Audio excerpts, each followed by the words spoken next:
there is a certain conception of rationality which is very widespread in our intellectual culture.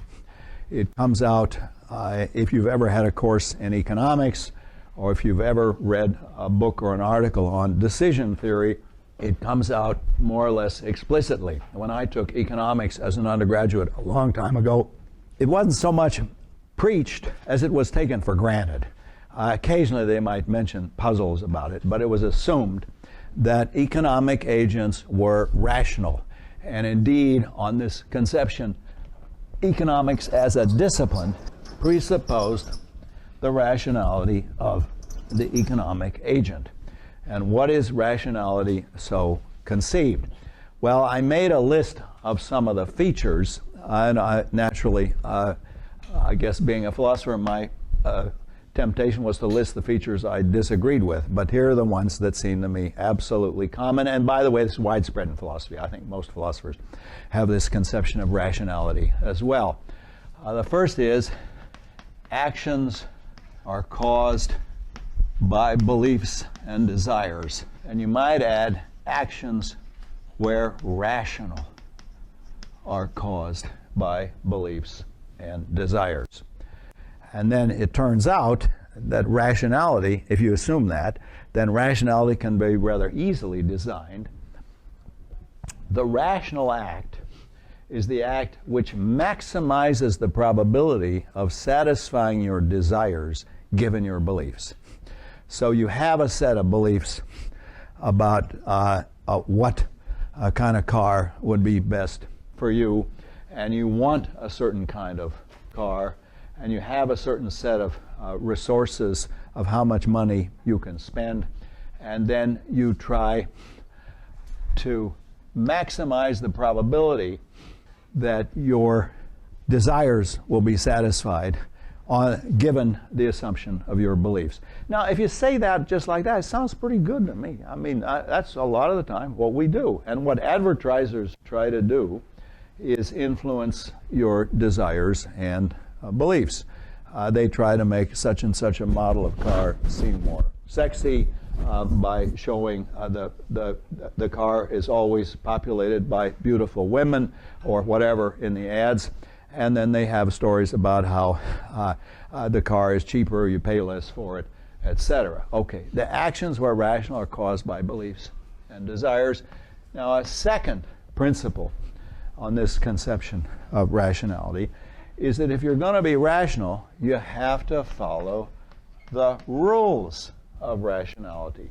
And the rules will tell you, the rules of Bayesian decision theory will tell you how to calculate your chances of satisfying your desires given your beliefs. There are a set of rules that will enable you to reason rationally and make decisions rationally. Now, a third conception, a third piece of this conception is that in fact rationality is a separate cognitive capacity. Indeed, we have no less an authority than Aristotle to say it is the distinctive cognitive capacity of our species. We're defined as rational animals. We're defined as animals capable of reasoning, and no other animal can reason in the way that we do. There is a problem, however, with this, and that is weakness of will is a problem. And indeed, you remember, famously, the Greeks said that people always do what they believe to be best. Hence, when somebody does something that's not best, it can really only be due to ignorance. It must have been due to some kind of mistake or lack of knowledge or ignorance. And the argument goes, look, if you're doing something voluntarily, intentionally, you're not forced to do it, nobody's putting a gun at your head, you're doing it, as we say, of your own free will, then it must be because you think that's the best thing to do. But then if that's right, then it would be impossible for anybody to do something that ran counter to what they thought was the best thing to do. So in cases of apparent weakness of will, and the Greek word has become common here in the literature, in the cases of apparent akrasia, it can only be because there was something wrong with the beliefs and the desires. As Davidson says in his article on weakness of will, he says, well, this is the case where you didn't have an unconditional desire, where you acted out of weakness of will. If you had an honest to John, all-out, unconditional desire, then you would act on that desire. Now, I have to gasp in disbelief when I read this, because I have akrasia several times a day. And it's not a big deal. I think, I really ought to think about what I'm going to say in my Philosophy 138 lecture. Yeah, but somehow there are all kinds of other things in the office that seem kind of interesting to me. And then there's a stupid computer over there and all kinds of surfing that could be done on that. And if somebody said, yes, but what do you think is the best thing to do right now? The answer is obvious. The best thing to do would be to prepare my lecture. So what are you doing? Well, I'm goofing around in front of the television set. Maybe this never happens to you, this sort of event. But I have to say, it does happen to me quite frequently. I go to the party and I say absolutely no more than one glass of wine at the party. Well, the wine tasted pretty good. And they came around with more glasses. And if somebody had said to me, now, what's the best thing for you to do right now? I would say the best thing to do would be not to have any more wine. Could I have another glass of the Chardonnay? Thank you. And that happens all the time. And as I remarked the other day, the picture of weakness of will, if somehow or other the guy is in a frenzy of lust, that's not the way it is with me. I don't think, I got to have a Chardonnay, and I lunge over and grab the glass off of the tray. No, it's quite elegant. I never miss a beat in the elegant conversation I'm having with Lady Frisbee or Sir John, and I simply pick up another glass and begin to sip it as if nothing were happening. Now, I think this is, if you find this story incredible, you're very much in comfort with the philosophical tradition. But I think these things happen. Very common. So there's something wrong with this conception of rationality if it says weakness of will. Literally, weakness of will is impossible on the tradition. They say that apparently occurs, but apparent cases of weakness of will are really something else. I'll take questions in a second. I want to go through these because I'm going to refute all of these. Now, the whole system works on the assumption that you have a set of primary desires. And you bring these primary desires to the decision-making situation. Rationality will consist in how to satisfy your primary desires, and this often, typically, will consist in selecting means to achieve your ends. That's why this type of reasoning is typically called means-ends reasoning. You have these ends, and you try to satisfy them by forming secondary desires. You had the primary desires, but rationality will enable you to perform secondary desires. So you go into the travel agent. Nobody does this anymore. It's all done on the net. But in the old days, you go in the travel agent and you say, I want a plane ticket to Paris. Now notice they don't look at you and say, what are you, some kind of a ticket fetishist? What's this big deal about a ticket? You lusting after tickets? No, they understand. It's a means to an end. The best way to go to Paris is to go by plane. If I'm going to go to plane, I have to buy a ticket. So I form a secondary desire for the ticket. Somebody says, what are you going to do this afternoon? I say, well, I want to go to my dentist because I'm due now to have a tooth filled. And the guy says, what, you want to have somebody drilling your teeth? Well, that's not, as they say, an end in itself. That is a means to fulfilling other ends. Whereas the primary desires are the ends in themselves, where you drink the beer not because it is a means to some other end. I need to get fat, or I need to improve the stock of the Budweiser Brewing Company. No, it's an end in itself. I'm not doing that. But when I go to the dentist, that is a means. The secondary desires give you means toward achieving the various ends that you have given by the primary desires. Furthermore, another basic assumption is the whole set of beliefs and desires must be consistent. Because if you had inconsistent primary desires, then it would be impossible to reason. You all know that an inconsistent proposition entails any proposition whatever, so you'd get a total breakdown. Now, we could add to this list, but it gives you a certain conception of rationality, and I want to say I think it's wrong in every detail, and I'm going to try to offer you another conception of rationality. But first, let's take questions. I saw some hands up. It was somebody who had their hand up, and I said, did you have your hand up? Yeah. I'm still mulling it over now.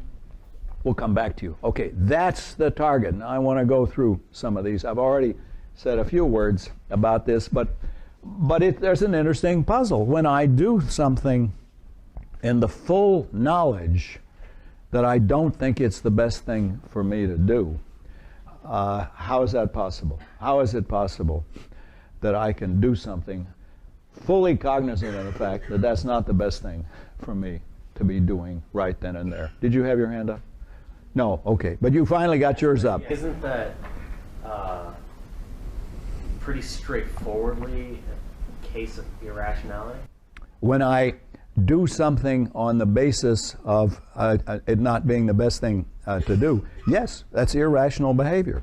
The problem is, how is it possible, given that actions are caused by beliefs and desires, and I did have the belief and the desire. I had the desire to do the best thing and the belief that this was not the best thing, and yet I did the thing I thought was not the best thing and did it voluntarily.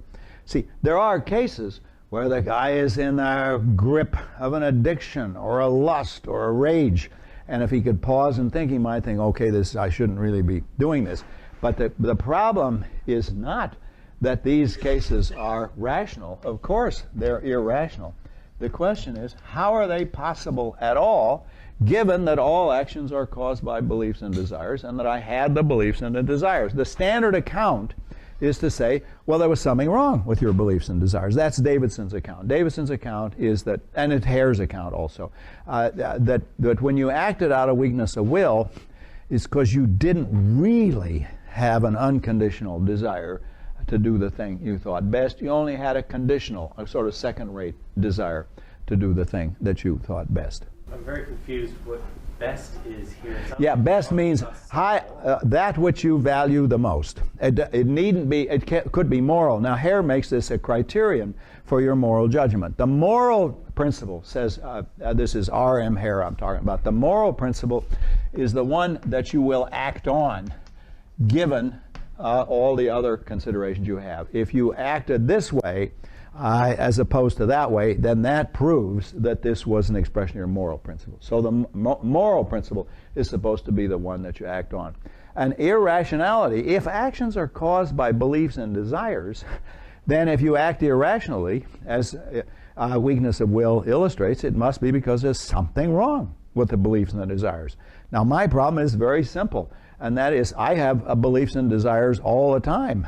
And there's nothing wrong with my beliefs and desires. It's just I don't always act on what I think is the most desirable thing to do. I often do things that are not the most desirable thing to do, like have another glass of wine at the party. We'll come back to this. Yes? I just, on the Akrasia point, it seems like having another glass of wine at the party is within your scope of desires. You desire the wine, and that's why you had it. Yeah. It was that you had to make a choice between your one desire to, say, Yeah. drunk or something, Yeah. and then another desire for the glass of wine, and you had to make a choice Right. between them, but you're still acting on your desires. Of course. So I don't see. It seems like you do always act. I mean, Okay, no, this is not the problem. I didn't state the problem clearly, so let me say it again. Granted that you granted that you believe that the best thing to do is not to drink the wine, and you want to do the best thing. Granted that you do want the wine, you're certainly acting on your desire when you take the wine. But why do you act on that desire when that's not your highest desire? Your highest desire, as you are perfectly willing to admit. I mean, your spouse points at you, should you really be drinking that wine? Don't you really think it's best not to drink the wine? And if you're me, you say quite elegantly, yes, I'm sure you're right. And then you take a glass of wine. That's the puzzle. How is it possible that you can act on one desire which you believe to be a lower desire than the other desire which you believe to be the higher desire, the thing you desire most, and yet you don't do it? I'm sure this never happens to you, but I have had students who definitely wanted to do their paper on time, but somehow or other they were going to decide they're going to do the paper this very evening, but it got to be midnight, and there they were still in front of the television set having finished a six-pack of beer. Now, that's weakness of will, and I think such things happen. And of course, they're irrational. The question is, how are they possible if actions are caused by beliefs and desires, and this is a case where you had the highest desire? Now, one way to answer it is to say, well, that proves that wasn't really, you didn't really believe that was the best thing to do because you didn't do it. But I don't think that's right. I really did believe it was the best thing to do, but I still didn't do it. Yes? You slipped in there as fast as you could, and I want to do the best thing to do. Yeah. But I mean, that's just clearly not the case. You have these ideas of best and should that are moral, that are clearly correlated, but they don't cause your desires. Okay, so this is one answer to the problem of weakness of will is you didn't really value the thing that you said you valued. But what about the guy who, he really does value it? As St. Augustine said, God give me chastity, but not yet. He really did desire it, but he wanted to stall around for a while. And maybe that's one way to describe the guy at the party. I'll be more virtuous at the next party. But that's a cop-out. I mean, I think that the real problem arises because you definitely have a preference schedule, and yet you don't act on it. Now, there's some other forms of irrationality that are related to this I'm going to come to. Yes?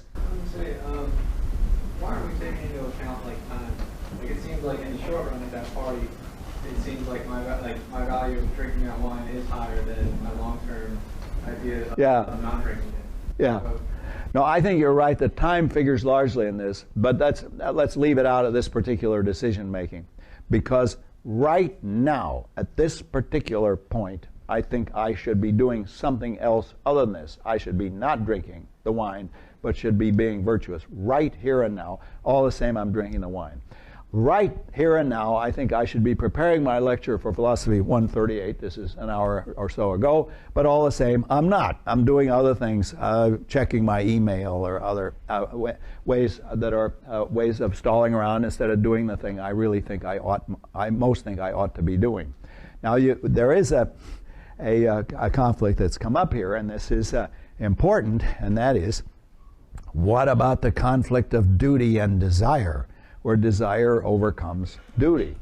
Now, part of the classical model is you could only act on your duty if you wanted to, because every voluntary action is an expression of a desire to do that action. Okay, now I think that is, again, a profound mistake, but I haven't yet got the resources to tell you. Let me show you some other difficulties with this account. Okay, a weakness of will tends to correlate with another famous phenomenon, self-deception. And it's very easy to prove that weakness of will is impossible. The proof goes as follows. Anything you do voluntarily, you do because you most want to do that thing. But what you most want to do is an expression of what you value then and there. Therefore, it's impossible for you voluntarily to do something that you don't most value to do then and there. And yet, weakness of will happens. The argument for self-deception against self-deception goes as follows. In order for A to deceive B, A has to believe something and want to induce in B, A has to believe that P and want to induce in B the belief that not P. But if A and B are identical, how would it be possible for me ever to deceive myself? Because I would have to produce in myself a belief which I did not believe. So I really believe that we're going to have rain in the month of November, but I will convince myself that we won't have any rain in the month of November. How am I supposed to do that if I'm identical with the guy who holds both the belief and is supposed to be the victim, supposed to be the recipient of the other belief? The problem is with weakness of will, as with self-deception, happens all the time. Self-deception is very common. How is it possible? I just gave you a proof that both weakness of will and self-deception are impossible, but they both happen. So in our theory of rationality, we've got to explain how they happen. Well, let me mention some other difficulties with this famous account. When I first read this account as an undergraduate, it occurred to me, on this account, if I value 25 cents a quarter, and I value my life, it follows that on this account there are some odds at which I would bet my life against a quarter. Some odds at which I'd bet my life against a quarter, because precisely rationality consists in estimating the probability of satisfying your desires, giving your beliefs. Now, I have a very high desire for my life and a much lower desire for 25 cents. But if I desire both, if I have some desire for 25 cents, it follows mathematically, according to decision theory, if I'm rational, there must be some odds at which I would bet my life against 25 cents. And I have to tell you, there are no odds at which I would bet my life against 25 cents. And if there were, I mean, if in a reckless moment, I wouldn't bet my child's life against 25 cents. I'm not risking my child at any odds. Now, here's the funny thing. I have argued precisely this point with the most famous decision theorists of the 20th century, with Isaac Levy and what's that name of that guy in Jimmy Savage in Ann Arbor. I argued with Isaac in Columbia and Jimmy Savage, and they're the two best decision theorists, and they sadly came to the conclusion, you're just irrational. Now, I have to say, they got a problem about rationality with their theory. If their theory says that if you value your life and you value your 25 cents, there must be some odds at which you would bet your life against 25 cents. Here, let me give you one. I would take questions about this. I think this whole subject's a lot of fun. Here's another thing that comes up, and it will come up in the next month, and it's this. It must be irrational to vote. Why? Well, the chances that you will affect the outcome of the election are almost infinitesimally small. Let's take a presidential election where there are going to be 50 million people voting, at least for the winner. And the chances that your vote are going to affect the outcome are infinitesimally small. In California, they're worse than infinitesimally small because the preponderance of Democratic registered voters is so overwhelming that it's very hard to imagine a circumstance in which you would cast the deciding vote, even for the California electoral vote. So, but there's some disutility in voting. There's some cost to voting. You have to go in the poll booth and you got to stand in line and all that kind of stuff. But if that's the case, then it's always irrational to vote in an election. And there are always these famous anecdotes about the two famous economists who run into each other standing in line at the poll booth, and they say, well, my wife made me come, or something like that, or my spouse insists it's my civic duty. But just as a piece of rationality, it's irrational of you to vote because, well, there's a cost and no real probability of a payoff. You pay for something with your time and effort, but the chances that it's actually going to make a difference are much less than the chances you would have betting on the lottery. Now, some people have said, well, it's kind of rational to vote because it's like a lottery. There is an infinitesimally small chance that you will affect the outcome, but there's some chance they're going to count your vote. So it's not totally irrational to vote, but you have a feeling that these guys are embarrassed to say that. Now, I think they have an extremely impoverished conception of rationality. I would want to say, in fact, the following. If you get the result that it's irrational in a democratic society to vote, then you know you made a mistake. And one of the answers they have to me when I've debated these guys is say, yeah, but you might think it's your civic duty. It's part of your duty as a citizen. Since when is a citizen under a duty to behave irrationally? After all, we've just established that voting is irrational. So how can I have a civic duty to do something which is mathematically irrational? I have no civic duty to add 2 plus 2 and get 5. And that would be like a civic duty to vote if it's just plainly irrational. Okay, I think these are real difficulties with the classical model. That it has the effect that there must be some odds at which I would bet my life against 25 cents. The ingenuity that these guys have in meeting that argument, I'll tell you about them later. They say, well, you drive to San Francisco airport, don't you? Right, okay. You're risking your life driving to San Francisco airport. Yeah, in some sense. If I crawled in bed and crawled on the covers, the chances of being killed are less than they are on the freeway. Okay, now divide your trip to San Francisco airport into 25-cent units. Okay, now each time you pass one of those units, you're betting your life against 25 cents. Does everybody see how the argument goes? Then they have they not only have a nutty conception of rationality, they have a nutty conception of the mind and intentionality. But we'll get to that later. I'll consider this argument in more detail. You had your hand up at the back. I was just going to respond with the argument you gave that you do risk your life all the time. Yeah. So there is some odds at which you are willing to take the step. Okay, here's how it goes. Let me tell you the argument in some detail. Suppose I offered you $1,000 to drive to San Francisco airport. Would you take it? Yeah, I could always use the extra $1,000. I just paid my taxes and I could use it more than ever. Okay, now here's how the argument goes. But now the $1,000 that you're going to get when you get to San Francisco airport can be divided into 25-cent units, right? It's a finite division. And there will be some point on the freeway where you pass this part of the freeway and only made 25 cents.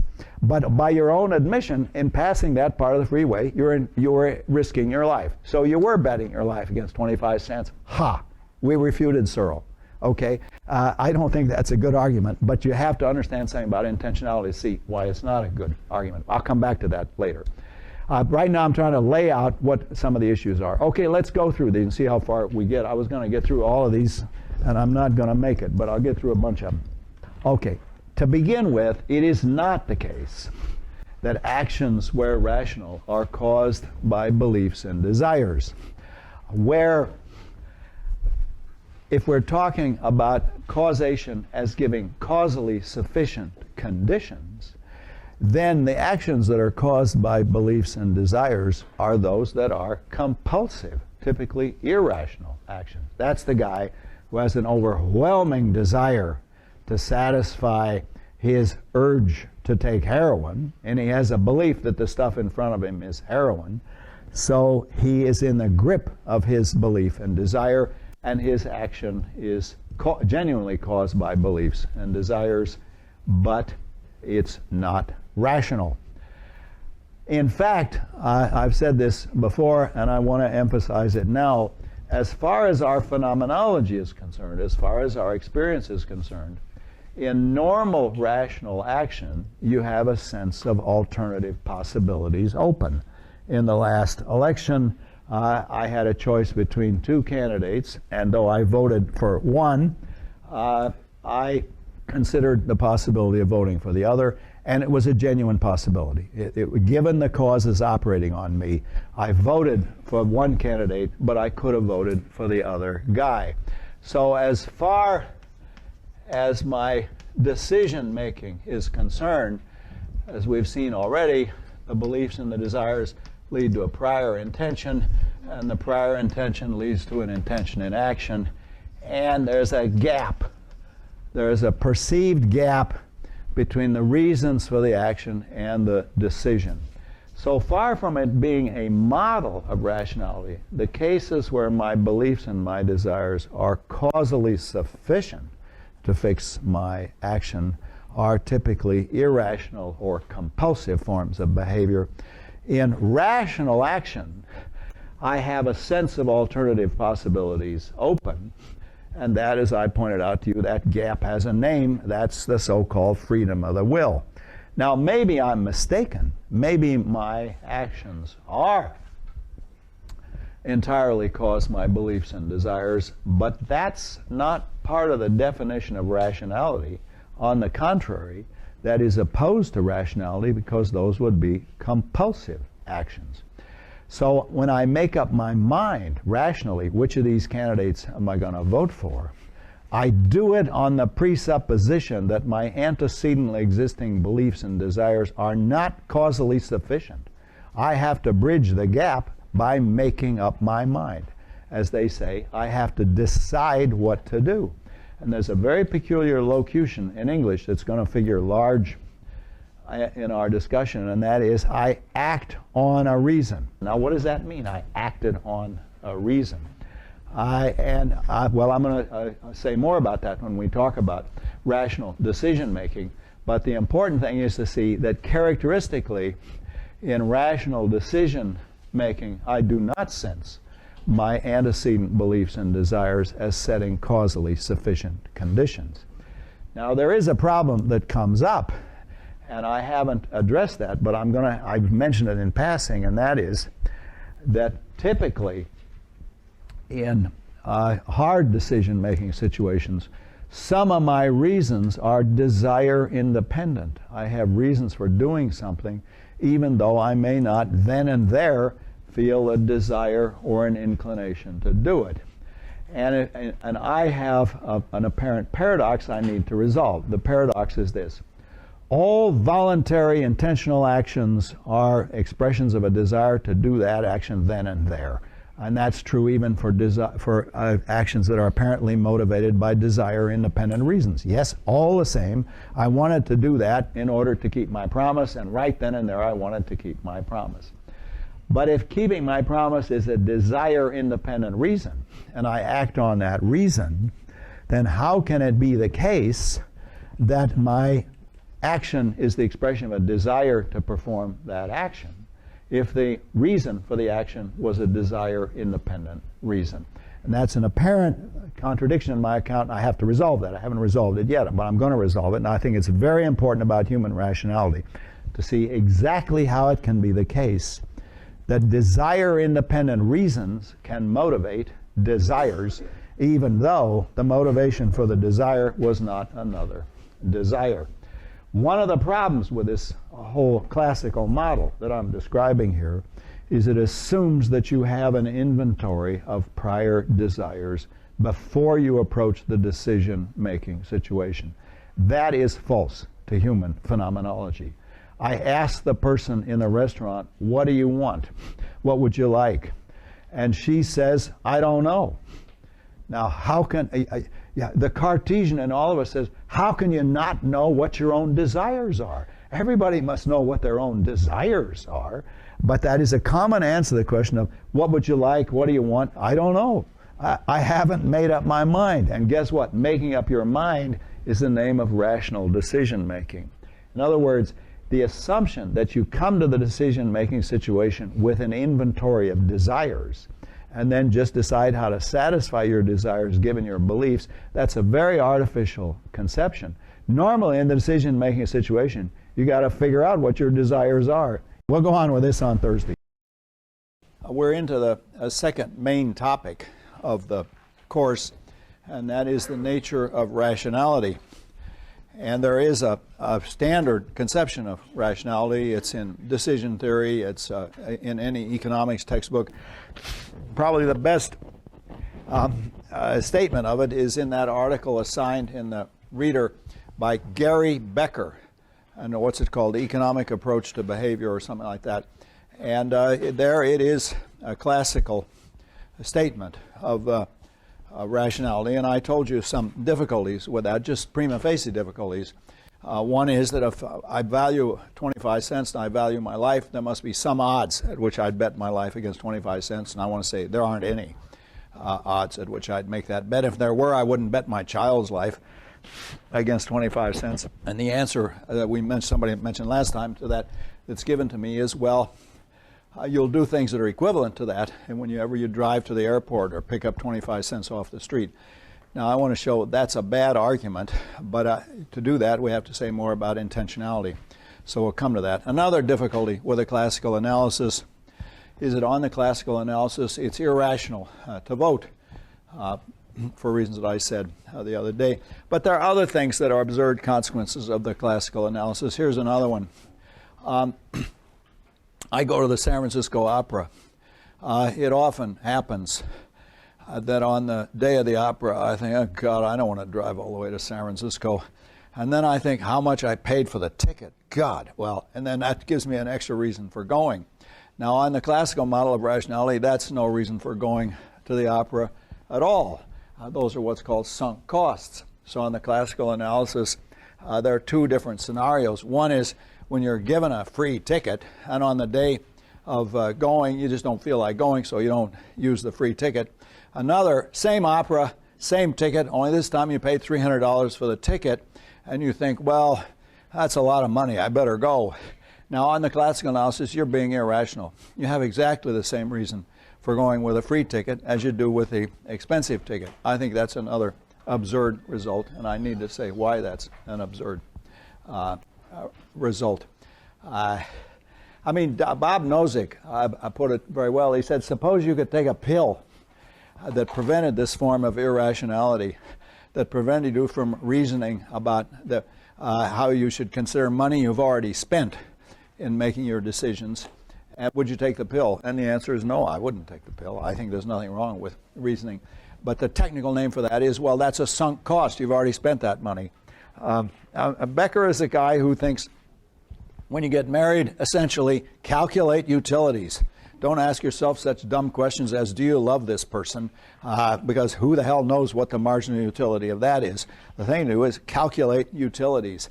I've often wondered what those guys would say about rationality in a country like Mexico. I think the rational thing to do is accept bribes.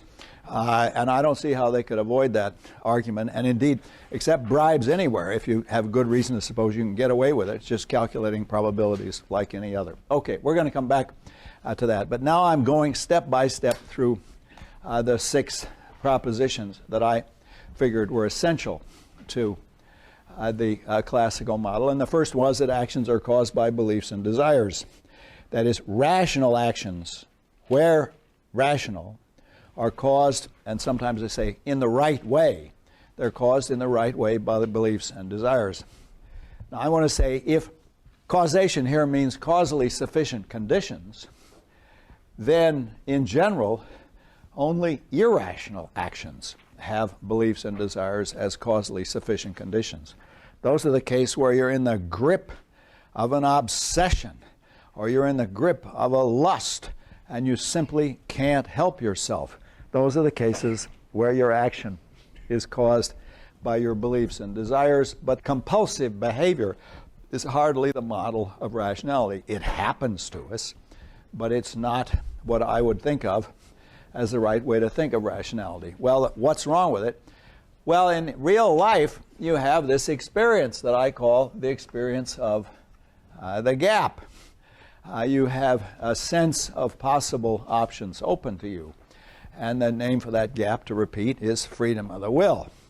Now, the fact that you have these experiences don't show that you really have free will. The whole thing might be a colossal illusion.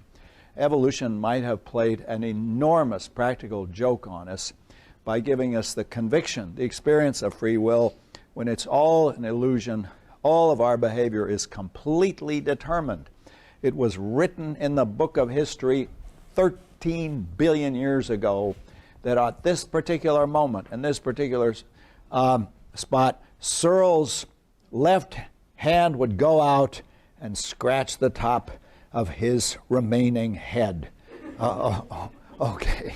Now, that's the picture. It's an elegant picture, and indeed a lot of philosophers have thought, well, you can't help that picture. You couldn't think without that picture. Kant said we couldn't reason about reality unless we presupposed total determinism. Now, he also cheated on the side, as is typical. He said, of course, there's another world, the world of the noumenal, and in that world, you're free. Okay, but it's in this world where I live. I've never been to noumenal. You know, I think it must be somewhere in Kansas, but on the West Coast, it's all phenomenal.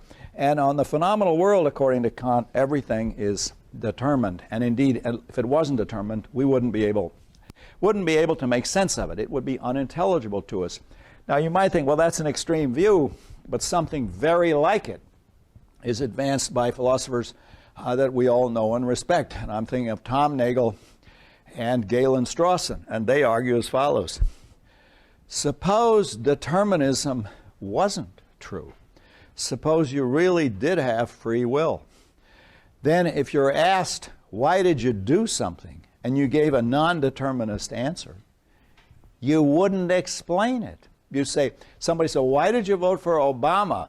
And you give your reasons for voting for Obama. Now, suppose determinism wasn't true. Then says Nagel, the explanation of the action would not explain the action, because an explanation has to explain why the thing that occurred as opposed to something else that might have occurred.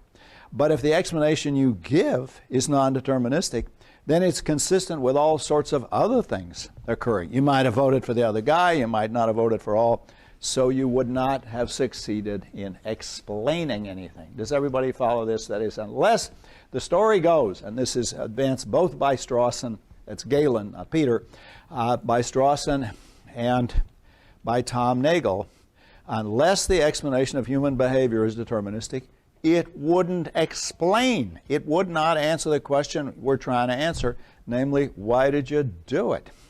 Okay, I resist the temptation to answer all of these points right now, but these are promises that I'm making to you. We have to answer these points. We have to answer the claim that says that an explanation, a non-deterministic explanation, would simply fail to explain, because an explanation has to say why the thing that happened as opposed to something else that could have happened. And if it doesn't answer that question, then it doesn't explain. Jennifer. Why such constraints on social explanation? Why does it have to be necessarily the case? Well, the story in Nagel, and I think in Strawson as well, goes as follows. What do you want from an explanation?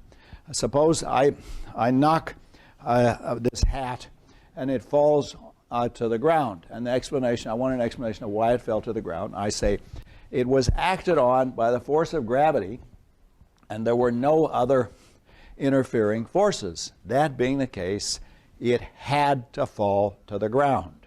The explanation gives sufficient conditions. Given that setup, nothing else could have happened. It had to fall to the ground.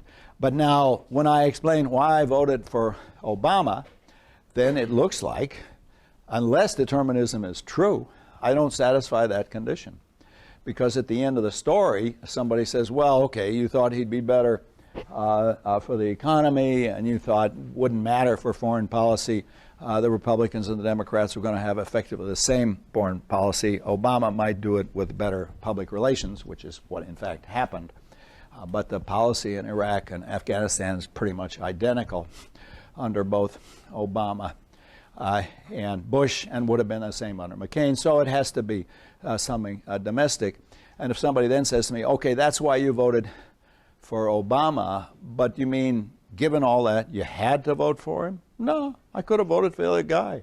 In fact, there were moments when I thought, God, if all these politically correct people think Obama's okay, there must be something terribly wrong with him that I'm not seeing, you know. But in any case, I give an explanation.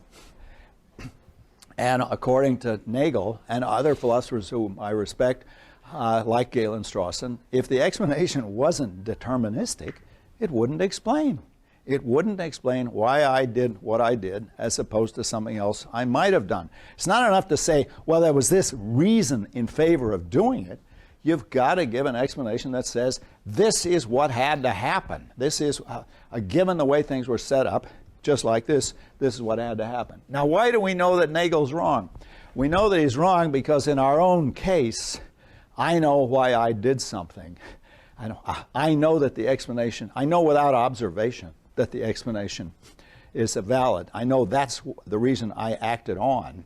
Of course, it might be self-deception or all kinds of other cases, but leaving them out, leaving aside various forms of psychological aberrations, I know why I did what I did, even though the answer that I give to the question, why did you do it, is not a deterministic answer. Now, how can that be the case? How can it be the case that I can give reasons for action, which are valid reasons, and they're not deterministic?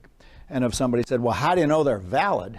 And the answer is they're valid for me. I can tell you how my reasoning process went and what reason I acted on. Now, of course, there's always self-deception, pathologies of various the various kinds of psychotic behavior, but we're leaving them out. We're assuming this is not a case for a psychoanalyst. It's a case for a philosopher analyzing rational decision-making. Okay, I don't know if that answers your question, but I'm going to come back to these issues later. Other questions at this point? Because yeah. Just kind of circle that by situating anything in the matrix Yeah. kind of like, why did you vote for Obama? Why didn't you vote for McCain? And like so and so. Yeah, okay. Well, another story goes as follows. We ought to think of decision-making as like a vector of forces in a matrix. And I don't know if you ever had to do these questions in high school physics. I did, where you got a force operating that way and another force operating this way, and this force a bit stronger than that force, so you wind up going that way or something like that. Why isn't it like that? Well, the answer is it isn't like that. There's no way I can vote for a guy in the middle, right? If this one over here is Obama and this is McCain, I can't think, well, I got these forces working that way and that force that way, so I'll calculate and vote for this guy in the middle. There was no guy in the middle. You have to, well, there may have been other third-party candidates, but I don't remember even who they were. I didn't take them seriously at the time. But you're right, though, that all of these things, on the account that I've been giving you, exist within a network and exist against a background of possibilities. And it's only given the network and the background that I can make rational decisions at all, that I can have any intentionality. Yes? For the example that you just gave, what if, like, I think it could kind of work if you had, like kind of like an action potential, like a threshold. Like, maybe you're getting these two different influences, and once, like, one influence gets to a certain level, it goes all the way, and you go all the way to Obama. Yeah. Or somewhere in the middle to begin with. Like, well, that's right. I mean, I think you're right there that you have all these influences operating on you. But here's what's remarkable. I want you to always pay close attention to how we describe these things in ordinary language. I had various reasons for voting for Obama, various reasons for voting for the other guy, various reasons voting for and against, but all the same, this is why I voted the way I did. Now watch this. I made this reason effective. There are all these other reasons, but they weren't effective. I made this reason effective by acting on this reason. There was a guy who was the president of the United States once, and I voted for him when he got elected. But then he came up another time, and it turned out he had done something in college. He went to the same university I did, and he did something that I regard as absolutely outrageous when he was a Rhodes Scholar in Oxford, absolutely unforgivable. So I did not vote against Bill Clinton the second time around. Why? He didn't take his exams. You have to take the damn exams. Now, I admit, I'm probably the only guy in the whole country that voted against Clinton on the grounds that he never took schools. The rest of us dressed up in these dumb outfits. You look like a penguin. The girls have to wear all black so we will not be distracted. Even their stockings have to be black. The guys dress in dark suits with a white bow tie and a black gown, and everybody sits at a separate desk that's got your name printed on it, for God's sake. This whole thing is scary, and you have to take the exam. Clinton didn't do it. He had his money. He'd done what he wanted to do in Oxford, which was make a lot of connections, which he later used. Well, forget it. That's as far. When I found out he didn't take his exams, that was it. Don't tell me, well, maybe that's not the real reason you voted against Clinton. That was the reason I acted on. Did I think he was otherwise a better candidate? Probably so, but I didn't give a damn. You don't take schools, you don't get my vote. Yes. Is that always the way that it is in every rational decision, though? Because I guess maybe it's just my experience, but I can't reflect on every decision I've ever made and say, I know what reason. Yeah, often you don't know why you did it, you just did it. And often, you see, it often happens to me that in conversations, I say things I never planned on saying. I mean, people who do this always think, now he said this, so I'm going to say that. There's a technical name for them. They're called bores. I mean, it's very boring for the guy who always thinks, what should I say now? And most of us just talk spontaneously. But there are forms of rational behavior that involve what I call recognitional rationality, where you don't have to do a whole lot of reasons from your various desires. The truck is coming down on me, bearing down on me, and I don't think, now if I get out of the way, I will avoid being hit, and if I don't get out of the way, I'll be hit. And on balance, it's better to avoid being hit, because if I do get hit, there'll be all kinds of consequences. You know, I don't do that. I just jump out of the way. That's what I call recognitional rationality, and that's important because that avoids an infinite regress. Well, we'll get to those when we talk about the actual structure of rationality. So there are all kinds of things you do that are not the result of processes of deliberation. And then there are, as we've seen, things you do that are not the result of processes of rational deliberation, where you really do act on your beliefs and desires, but those are pathological. Those are cases of weakness of will or compulsion, and sometimes you deliberate and make up your mind, and then you don't do the thing you thought was the best thing to do. That's the example of drinking the extra Chardonnay from last time. Remember, I gave that example, how you decide you don't want to drink too much, but all the same you find you do drink more than you should.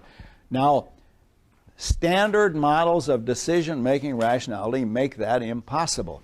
I want to say not only is it possible, it happens all the time. So we ought to have a conception of rationality that shows how it's possible. And I forget about the philosophical tradition and ask yourself, what actually happened when I watched television long after I thought I should be watching television, when I really thought I should be doing my homework? And I think we, as philosophers, we ought to be able to answer that question without looking over our shoulder at what Aristotle would have said. Just think about what it's like in your own case. And so I want to answer that as well. Okay, well, some of these questions I might answer right now. In the case of how is it possible that an explanation can explain if it does not give a deterministic explanation, I think the logical form is different. The actual logical form of the explanation is different. The form of the explanation where I say this object fell because it was acted on by gravity, that explanation is deterministic in the very form of the explanation, because what it says is that the causes operating on it were sufficient to determine that it would fall. And indeed, the force of the logical sufficiency there is given by the fact that you can actually logically deduce that it's going to fall, given a description of the initial conditions, together with a statement of the law of gravity, together with a statement of the gravitational forces acting on it.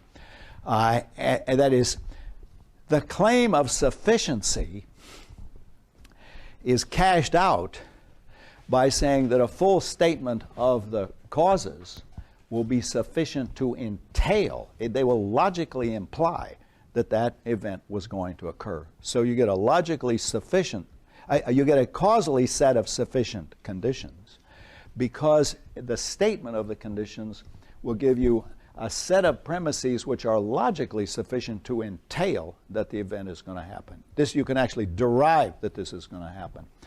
Now, a lot of people have said, yes, but that's not an oddball case. That's the model for all explanations. And as I mentioned to you briefly, this is the deductive nomological model of explanation. You describe the initial conditions, you give a statement of the law, and you deduce. And it's called deductive nomological because you can actually deduce what's going to happen. And it's nomological. Nomological just means law-like. You can deduce from the statement of the law, together with the description of the initial conditions, the deduction will entail that that event is going to happen. Now, that doesn't happen when we give ordinary descriptions of human behavior. I voted for Clinton. I voted for Obama because I thought he'd have a better domestic policy than McCain. It isn't like that. It's a different logical form. Well, then, how do we answer the skepticism that says, unless it's like that, you didn't really explain it? You didn't explain it because You didn't say why you had to vote for Obama, why that occurred as opposed to something else occurring that might have occurred. And I'm now going to give you the answer to that question. There must be an answer to it because I know in my own case that that explains my behavior. I know that's why I did it. And if somebody comes in a deductive nomological way and they say, look, Searle, we've done a study, and it turns out that middle-class university professors of your socioeconomic status with your education are overwhelmingly likely to vote for the Democratic candidate in an election like that. We have a law with nearly 100% probability that that's how you're going to vote. So we can deduce. It's a deductive nomological explanation. So that's why you voted for Obama, because you instantiate the middle-class professor law of voting behavior. And I want to say, well, there may be such a law, but that's not why I voted. That's not why I voted the way I did. The statistics you have about people with my kind of background and my sort of education and my sort of economic, socioeconomic status and my income tax bracket, all the factors you want, that doesn't give you the reason that I voted. That gives you correlations, and they might be kind of interesting. But the actual reason that functioned in my voting was not the fact that I tend to wear dark gray flannel trousers and that the overwhelming majority of people who wear pants like that vote Democratic. Let's suppose there is such a generalization. That's not why I voted. It doesn't matter what pants I had on. They could be red polka dots, all the same. I can tell you the reason that I voted for Obama, and this is not the right model. What is the right model? Well, it's an intentionalistic explanation, but now we have to meet the challenge. The challenge is, how can it explain if it's not deductive nomological, if it doesn't explain why what had to occur?